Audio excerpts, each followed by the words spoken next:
1948 में एक तरफ पाकिस्तान बेसरो समानी के आलम में हालत जंग में था, तो दूसरी तरफ बानी पाकिस्तान शदीद बीमार हो गए। लेकिन बीमारी भी उन्हें गवर्नर जनरल की हैसियत में पाकिस्तान की खिदमत करने से नहीं रोक सकी।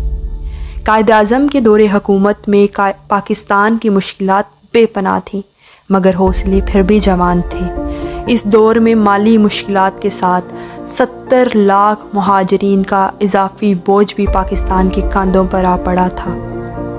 इन मुश्किलात के अलावा एक अहम मसला ये था कि पाकिस्तान के पास उस वक्त कोई भी आइन मौजूद नहीं था।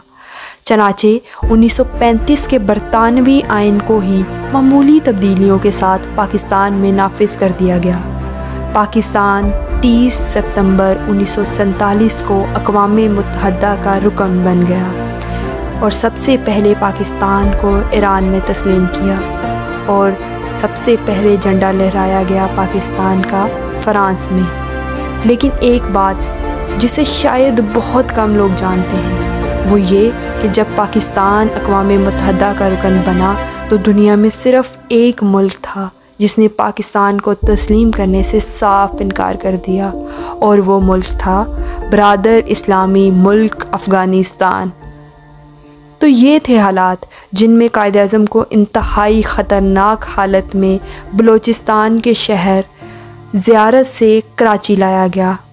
आप जब एयरपोर्ट पर उतरे तो बीमारी से बुरा हाल था, लेकिन उन्हें इस हालत में ले जाने के लिए जिस एम्बुलेंस को भेजा गया वो नहायत ही खटारा थी और नर्स के बग़ैर थी।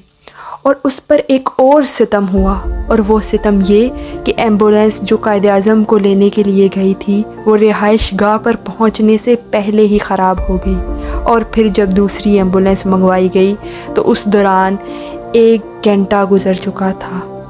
उस दौरान मोहतरमा फ़ातिमा जना बानी पाकिस्तान को पंखा झूलती रहीं।